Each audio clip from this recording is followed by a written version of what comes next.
Well, hi guys, a very good afternoon. I hope you guys are well and back-to-back rumor bursting interviews we are seeing. हमने देखा Jonty Rhodes को लेकर के जो बातचीत हुई, जॉन्टी रोड्स से सीधे सीधे सवाल और कुछ सीधे सीधे जवाब उनकी तरफ से आए. फिर हमने देखा पारस दाई से कुछ इंपॉर्टेंट, इंटरेस्टिंग और रूमर बर्स्टिंग क्वेश्चंस पूछे गए, जिसका उन्होंने भी जवाब दिया. And then finally right question to the right guy, Sompal Kami से संदीप के बारे में कुछ बात हुई और कुछ बात आईपीएल को लेकर हुई, जिसका भाई बहुत विवाद बन गया था, जिसके बहुत रूमर्स बन गए थे, लेकिन फाइनली उसको भी सोमपाल ने क्लियर आउट कर दिया. खैर, स्टार्ट करने से पहले मैं सिर्फ नेपाल के स्पोर्ट्स जर्नलिस्ट को हैट्स ऑफ करना चाहूंगा, बिकॉज ये जो क्रिकेट के जर्नलिस्ट या फिर ये जो स्पोर्ट्स जर्नलिस्ट वाली कम्युनिटी है ना हमारी, इसमें अच्छी बात मुझे तब लगती है जब ये सीधे सवाल करते हैं, जब आप सीधे करेक्ट आदमी से करेक्ट क्वेश्चन पूछते हो. आपने शिखर धवन के बारे में सोमपाल से नहीं, आपने शिखर धवन के बारे में पारस दाई से पूछा, because he was the right guy to answer. आपने आईपीएल के बारे में सोमपाल से पूछा, right question to the right गाय,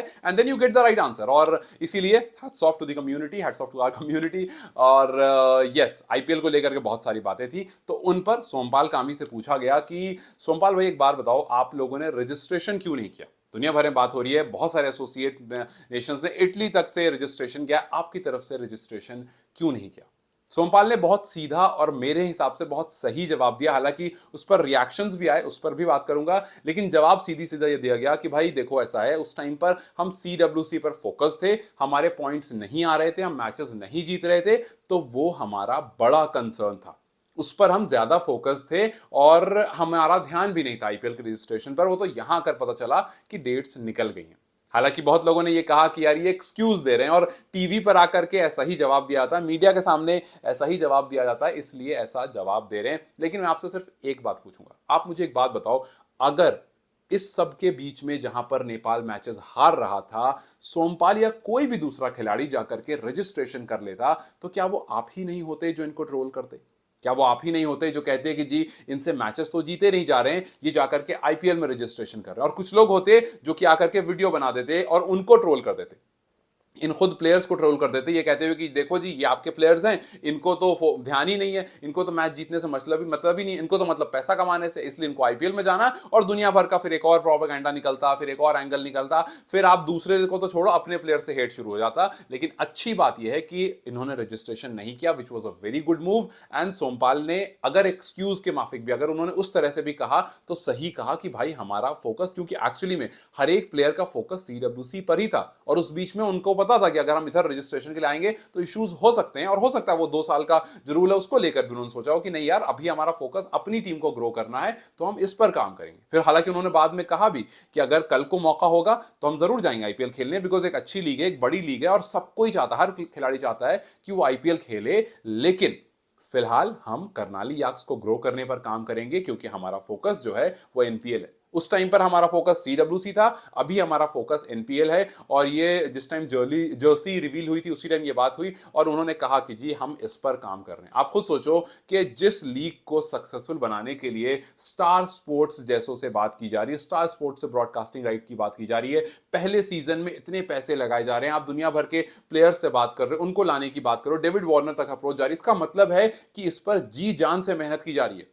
तो यार जब एक लीग पर जी जान से मेहनत की जा रही है, तो क्यों 2-3 प्लेयर अपने आप को आईपीएल में रजिस्टर करके इसका पूरा मजा खराब करें? क्यों इतनी सबकी मेहनत को एक नई वो एक नया खराब वो डाल दे कि भाई सब कहने लगे कि यार क्या यार ये प्लेयर्स को इनको मतलब आईपीएल से, और दुनिया भर की नेगेटिविटी क्यों फैलाएं, जब एक सही फैसला ये हो सकता है कि जी वो दूसरी लीग है, कभी और मौका मिलेगा तो जाएंगे. इस टाइम पर हमारी क्रिकेट इंपॉर्टेंट है, इस टाइम पर हमारी लीग इंपॉर्टेंट है.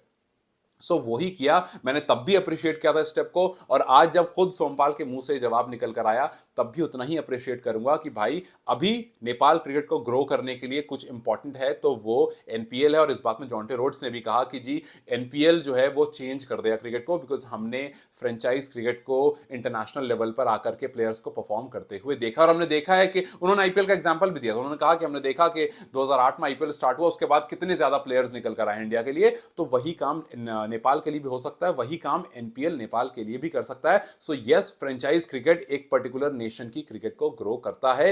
ये बात जॉन्टी रोड्स भी मानते हैं, ये बात सोमपाल भी मानते हैं, और ये बात मैंने अपनी वीडियोस में भी कही थी। So there is no point कि हम इसमें अननेसेसरी वो तड़का डालें, वो हेट डालें, और फिर उसका उसकी दाल बना करके सबको परोसें कि ये लो जी, ये लो जी, और फिर खामखा उसमें हेट फैलाएं। सो मेरे हिसाब से it was a good answer. अगर आपको लगता भी है कि वो एक एक्सक्यूज था, तो शायद वो बेहतर एक्सक्यूज था और वो बेहतर एंगल से बोला हुआ था, और मेरे हिसाब से इससे बेहतर जवाब नहीं हो सकता था। तो ठीक है, वो बच्चों वाला जवाब हो सकता है, ठीक है वो क्लास 4 वाला जवाब हो सकता है, ठीक है वो बस एक्सक्यूज वाला जवाब हो सकता है, लेकिन शायद ये जवाब बिल्कुल सही था कि हम सीडब्ल्यूसी पर फोकस थे और अब हम एनपीएल पर फोकस हैं। कल को कभी मौका मिलेगा तो आईपीएल भी खेलने जाएंगे। नो हेट नथिंग, और सबको इक्वल करके बहुत अच्छा जवाब दिया सोमपाल ने। फिर उसके बाद सोमपाल से पूछा गया अबाउट संदीप लामिछाने। हालांकि सवाल संदीप का नहीं था, सवाल था कि जी अगर बायोपिक बनाई जाए किसी के ऊपर तो वो आपको क्या लगता है किस पर बननी चाहिए।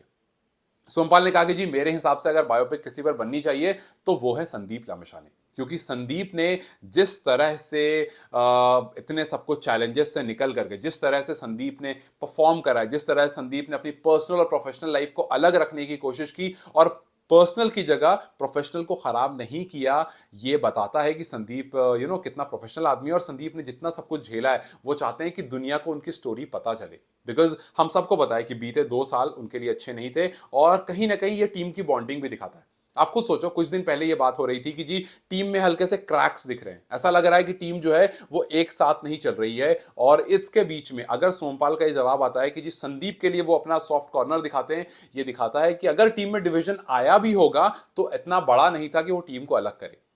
हो सकता है ना कि सोमपाल जवाब दे देते कि जी रोहित के लिए मैं चाहूंगा, बिकॉज रोहित ने कंट्री को यंगेस्ट कैप्टन बनकर रिप्रेजेंट करा वर्ल्ड कप में, तो एक बड़ी अचीवमेंट है। आगे जाकर के हम मैचेस जीतेंगे, अगर वर्ल्ड कप के आप मैचेस जीतते हो, आगे जाते हो, अफगानिस्तान जैसे सेमीज में जाते हो, तो और बड़ा होगा। तो मैं चाहूंगा कि अगर ये टीम और ग्रो हो तो कैप्टन पर बने।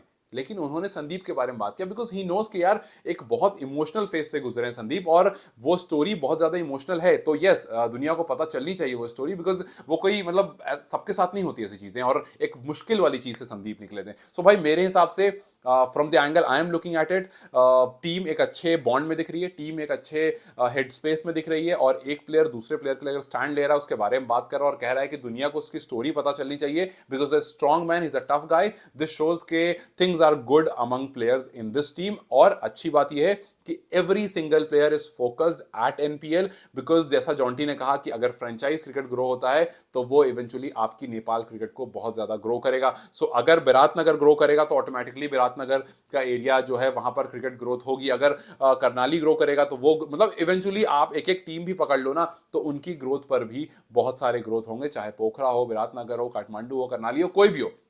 मेरे हिसाब से it was a very good angle to portray कि भैया हमारे लिए एनपीएल इंपॉर्टेंट है, हमारे लिए करनाली इंपॉर्टेंट है, और आने वाले टाइम में हो सकता है भाई एनपीएल इतना ग्रो हो जाए कि हम एक ऐसा कोई टूर्नामेंट देखें जहां पर 3 टीम पीएसएल से, 3 टीम एनपीएल से, 3 टीम आईपीएल से आकर के एक बड़ा टूर्नामेंट खेले। सो यू नेवर नो कि कल को क्या हमारे सामने आए। बट येस, हमने ऐसा देखा है पास में चैंपियंस लीग होते हुए, तो आगे भी हम देख सकते हैं कि भाई एशिया की कुछ लीग मिल करके एक कोई बड़ी लीग कराए, तो कुछ भी हो सकता है फ्यूचर में। But this moment I am really looking forward to this tournament. I'm really looking forward कि यहाँ से जैसा जॉन्टी ने कहा था कि हम जिस पॉइंट पर एनपीएल को शुरू करेंगे, और इस पूरे फेज में जब एनपीएल खत्म हो तो कोशिश ये करेंगे कि जहां हमने शुरू किया था उससे बेहतर स्टेज पर हम जाकर के उनको हैंड ओवर करें कि लो जी हमने जब लिया था तो एनपीएल कुछ ऐसा था, जब हम एनपीएल छोड़ रहे हैं तो एनपीएल अब कुछ ऐसा है। इस फेज में हम सिर्फ और सिर्फ बिल्डिंग चाहते हैं कि चीजें बिल्डअप हो, और वही मैं भी चाहता हूं। सो लेट्स जस्ट होप के जितना इसकी हाइप बन रही है और जितनी बिल्डअप बन रहा है